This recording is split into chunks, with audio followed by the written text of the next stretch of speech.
ओम शांति। ओम शांति। ओम शांति। सबको ओम शांति। ओम शांति सभी को। ओम शांति दीदी। ओम शांति। ओम शांति सभी को।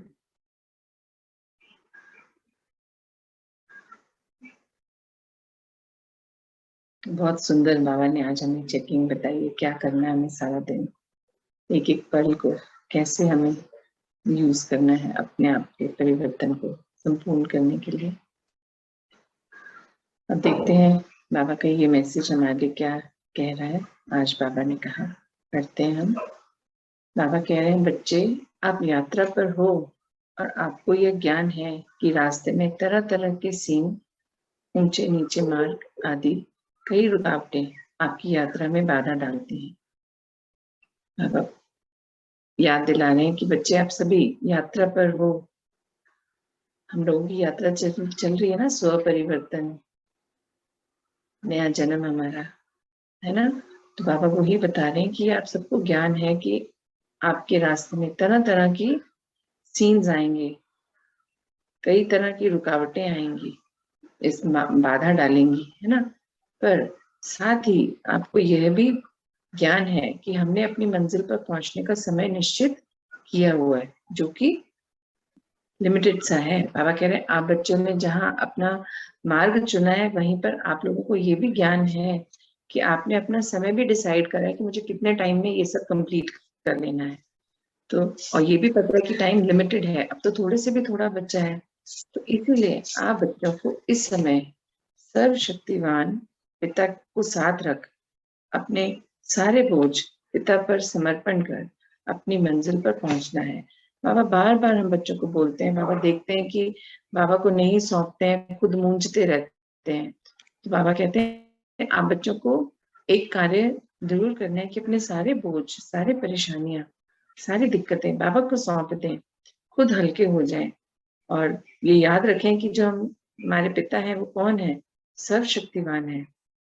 तो हमें उन्हें सदैव साथ रखकर सर्व समर्पण करके बाबा को फिर अपनी मंजिल पर पहुंचना है। तो वो इजी रहेगा, हम हल्के रहेंगे तो जल्दी से उड़ पाएंगे ना, हाई जंप ले पाएंगे।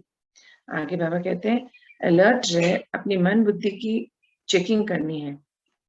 अभी बाबा बोल रहे थे ना, वही वापस से बोल रहे हैं कि अलर्ट रहकर अपनी मन बुद्धि की चेकिंग करनी है, ताकि आप पिता समान बेदाग हीरा बन मंजिल तक पहुंच पाओ।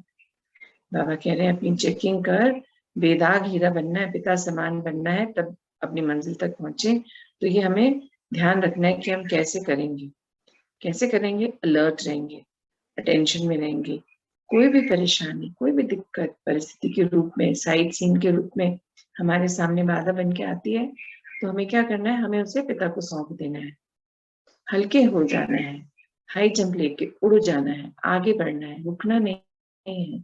समय अनुसार जब बुद्धि की लाइन क्लियर रहेगी तो समय अनुसार बाबा की टचिंग द्वारा हमें पता चलेगा कि कैसे हमें उसे पार करना है, और हम कर पाएंगे। पर अगर उसी को लिए बैठे रहेंगे तब हम आगे नहीं बढ़ जाएंगे, हम पीछे की ओर चले जाएंगे। तो बाबा के बच्चे हैं, निरंतर आगे बढ़ना है, उनके समान बनना है ना। समय बहुत लिमिटेड सा है, हम लोगों ने अपना टाइम डिसाइड कर रखा है। बाबा ने एक दिन पूछा था ना, अपनी अपनी डेट डिसाइड करो, तो सबने की होगी, नहीं करी है तो आज कर लें, बाबा को बता दें, और अपना कार्य तीव्रता से बाबा को संग लेकर पूरा करना है।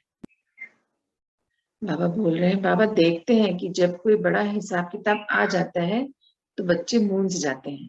बाबा खुद चेक करते रहते हैं हम सबको और बता रहे हैं, किसी के साथ हुआ होगा, बाबा ने देखा है कि जब बड़ा कोई हिसाब किताब आ जाता है तो आप बच्चे मूंझने लग जाते हैं। परंतु आप बच्चों के साथ तो सर्वशक्तिवान पिता है, इसीलिए आप अपनी सभी कमी कमजोरियां जो भी है पिता को समर्पण कर हल्के रहे आगे बढ़ो। बाबा कह रहे, बाबा कई बार चेक करते हैं कि जब कोई बड़ा हिसाब किताब आता है तो बच्चे मूंझने लग जाते हैं, मतलब अटकने लग जाते हैं, भटकने लग जाते हैं। तो बाबा कह रहे हैं, आपको तो ये चीज सदैव याद रखनी चाहिए ना कि आप किसकी संतान हैं, आप हैं कौन। हम कौन हैं, हम आत्मा है। हम किनकी संतान हैं, उन सर्वशक्तिवान पिता की हम संतान हैं।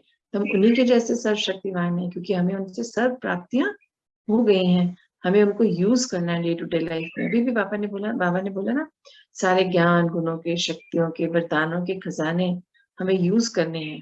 तो उनको यूज करते रहिए, और जो भी दिक्कतें आ रही हैं, परेशानियां हैं, कमियां हैं, कमजोरियां हैं, विकार हैं, अवगुण है, सब बाबा को सौंप दें। हल्के रहकर आगे बढ़ते चलें। आपका हर बात में कल्याण समाया हुआ है।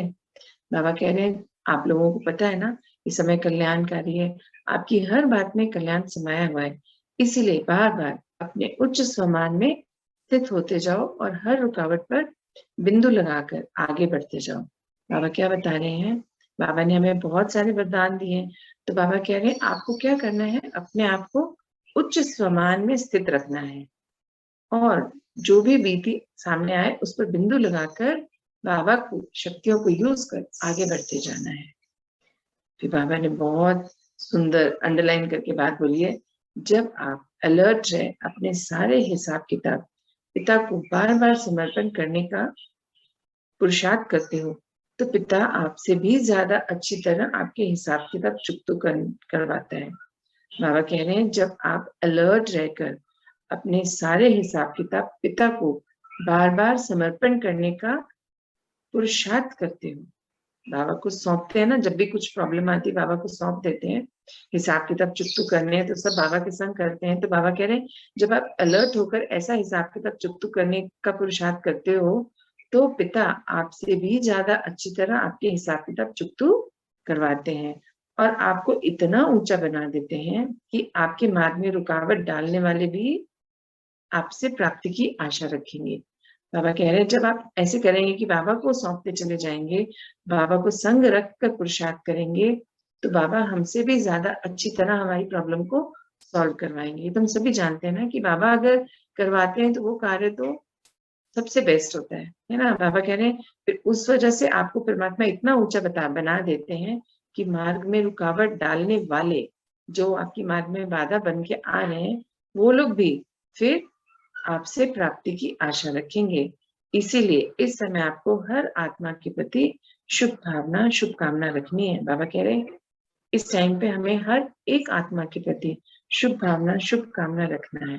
मन में किसी के प्रति वैर भाव, बुरे विचार, कोई भी गलत संकल्प नहीं आना चाहिए, कोई मतलब अपवित्र ख्याल नहीं आना चाहिए किसी के लिए भी। एंड में बाबा कह रहे हैं देखो बच्चे, आप बच्चों की विजय तो निश्चित है।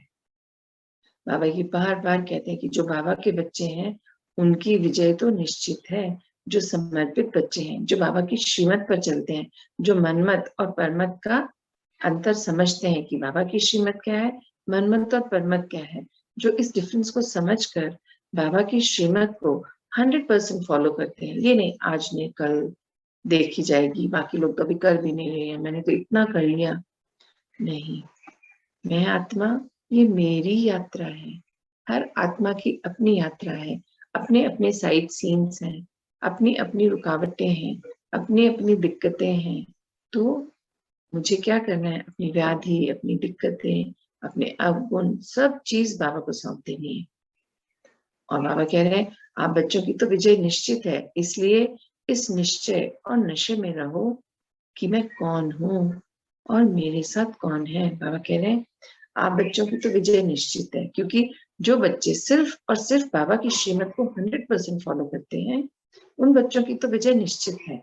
क्योंकि बाबा कह रहे हैं आपको ये फकूर होना चाहिए, ये सदैव इस उमंग उत्साह नशे में रहना चाहिए आपको कि आप कौन हो।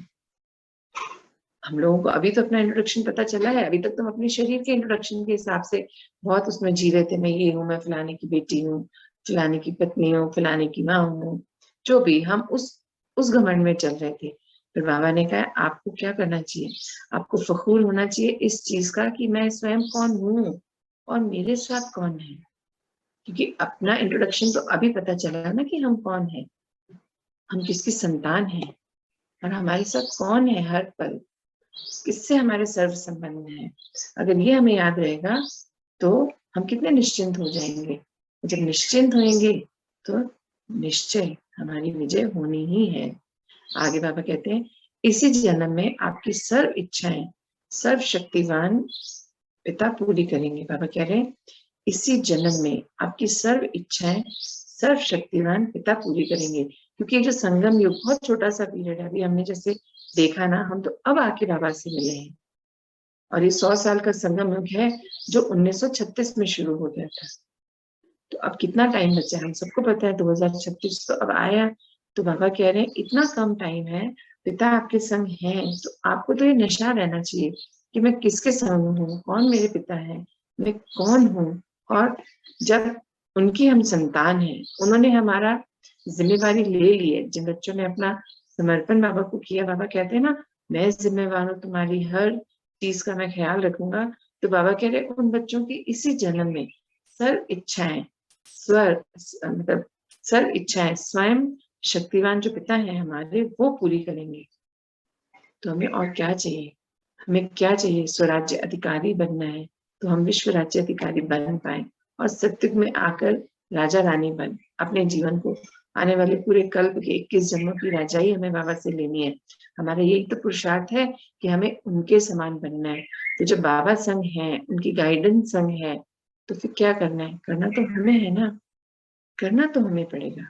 बाबा तो बता सकते हैं, बस बाबा कह रहे हैं बस थोड़ा सा ही समय रह गया है पुरुषार्थ का।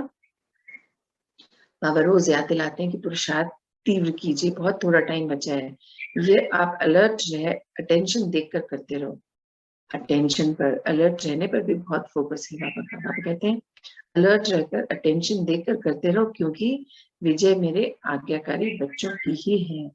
देखिए बाबा ने फिर एंड में वही लाइन बोल दी कि विजय मेरी आज्ञाकारी बच्चों की ही है। आज्ञाकारी बच्चे कौन है, जो बाबा की श्रीमत पर चलते हैं, जो मनमत और परमत में नहीं अटकते, फंसते नहीं है, जिन्होंने एक बार बाबा को अपना बना लिया, सर्व समर्पण कर दिया, तो वो जो भी रोज की दिक्कत भी जो भी उनके सामने आती है, परेशानी आती है, वो सब तुरंत बाबा को सौंप बिल्कुल निश्चिंत हो जाते हैं। और जो बाबा की आज्ञा होती है उस दिन के लिए उस पर अपना फोकस रखते हैं। वो ये नहीं सोचते मेरे पास तो ये परेशानी है, अब मैं तो इस परेशानी में मूंझ रहा हूँ, मैं ये सब नहीं कर सकता, छोड़ो छोड़ो बाबा का काम कल करेंगे। नहीं, जो बच्चे बाबा को समर्पित हैं वो बच्चे सिर्फ बाबा की आज्ञा का पालन करते हैं। परेशानियां तो बाबा को सौंप देते हैं, जो बाबा समय प्रमाण उन्हीं के द्वारा पूरी करवाते हैं। बाबा कहते हैं ना करना तो आप बच्चों को ही पड़ेगा, मैं तो आपको सिर्फ गाइड कर सकता हूँ, बता सकता हूँ। तो उसके लिए क्या करना पड़ेगा, अटेंशन में रहना पड़ेगा, अलर्ट रहना पड़ेगा, बुद्धि की लाइन को एकदम क्लियर रखना पड़ेगा, क्योंकि बुद्धि की लाइन क्लियर होगी तभी बाबा की टचिंग हमें महसूस होगी, हम बाबा को सुन पाएंगे और अपनी जो भी कमी है, गलती है, परिस्थिति है, उसे हम परख कर सही निर्णय लेकर पार कर पाएंगे। यही आज बाबा का मैसेज है। अलर्ट रहिए, अटेंशन में रहिए, चेक कीजिए, चेंज कीजिए और निरंतर आगे बढ़ते जाइए और तीव्रता से पुरुषार्थ करिए, बाबा की श्रीमत पर चलिए। ओम शांति।